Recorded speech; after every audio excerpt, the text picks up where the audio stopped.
Good evening and welcome to Counterpoint with your host Ken Laffler.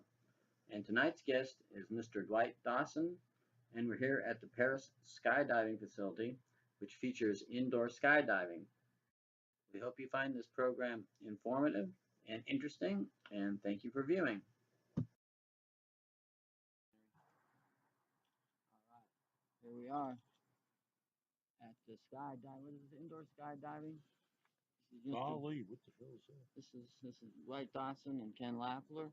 Yeah, and this is a documentary. Yeah. Yes, it is. What's up, documentary? We're in Perris, California. And Beautiful, Paris, California. First prize 1 week in Paris. Second prize 2 weeks in Paris. Third prize your very own mobile home in Paris. Whoa, that's scary.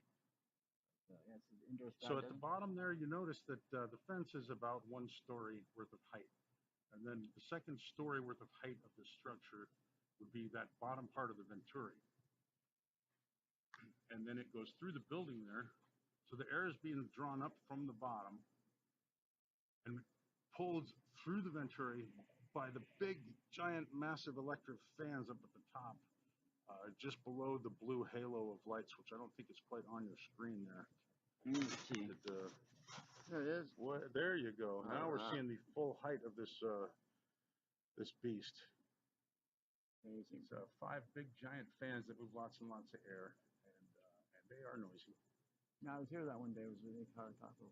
Hey man, speak up. This is a documentary, man. You have to enunciate and stuff. I was here and I could hardly speak over it.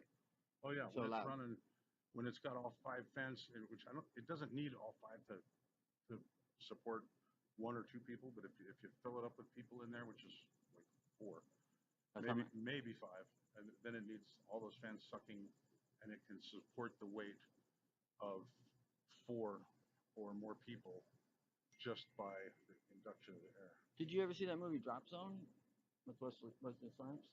About 450 times. They had that one scene where he's like on top of that thing, where he's like kind of learning to parachute. Is that what that was? What's that? Yeah, there was in the movie Drop Zone. Yeah, there was one that was like an outdoor one. Those were dangerous, black death. There's nothing to support you. You're on a column of air, and you can be flung anywhere.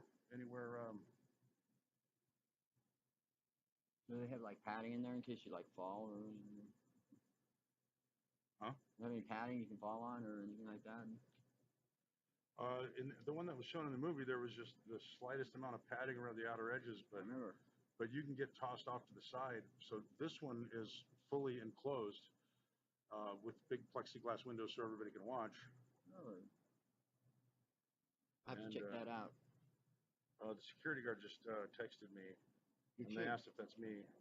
Telling them my WFO friend is asking. Is that him over there driving around? Yeah. Hey. Asking too many questions. Yes. Last time. So I'm here to describe it in person for you.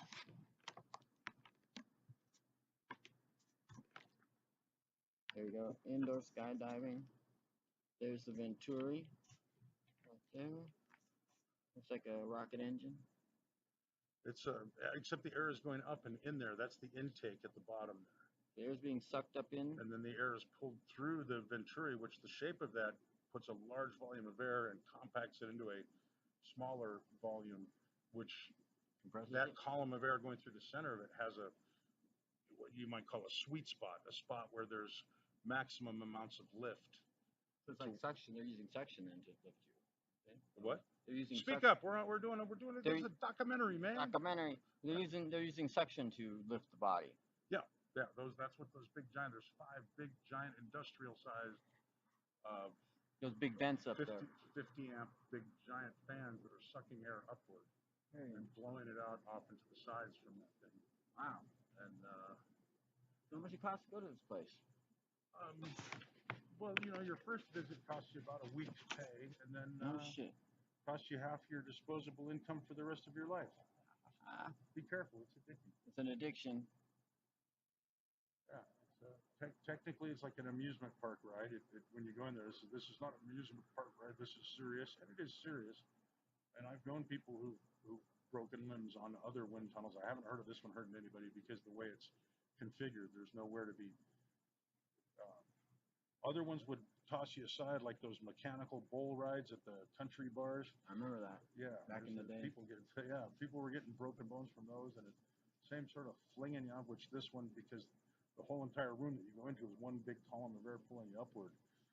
So that's all one big room right there, that kind of octagonal, whatever? The flight area is big enough.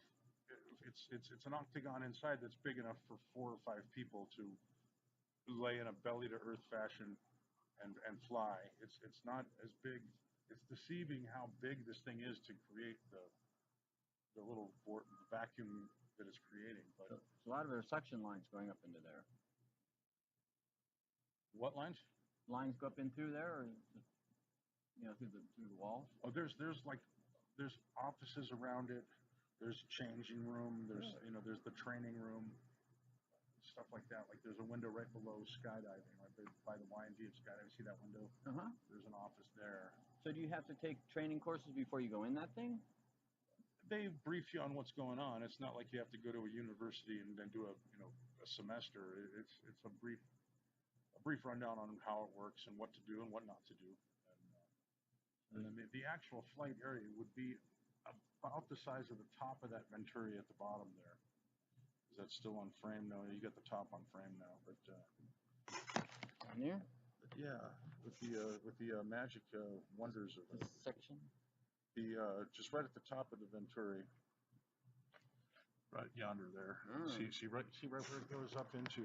Here, let me point so that the camera. I'm pointing at the Venturi. This is the Venturi here. And it funnels upward, and so the space would be about. So the rest of it up there is the rest of the building that you see would be spectator area, training area. Where the blue lines are? No, in where it says indoor skydiving, there's actually 2 stories there. And then above that, it's nobody's allowed to go above that area. You take 3 flights of stairs to get up into that part. And there's also vending machines and stuff. So they don't let you walk up in there? No, that would be climbing up there, and that would be for maintenance personnel. The discharge is up. The discharge is in between the blue neon lights up there. Up, Yeah, we're. I can't reach that. Okay. Whoa, there's my. Okay. There I am pointing where it says indoor skydiving.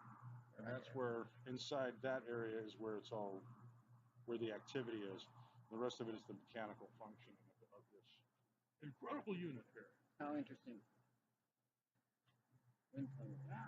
We saw those at Lockheed when I was working there.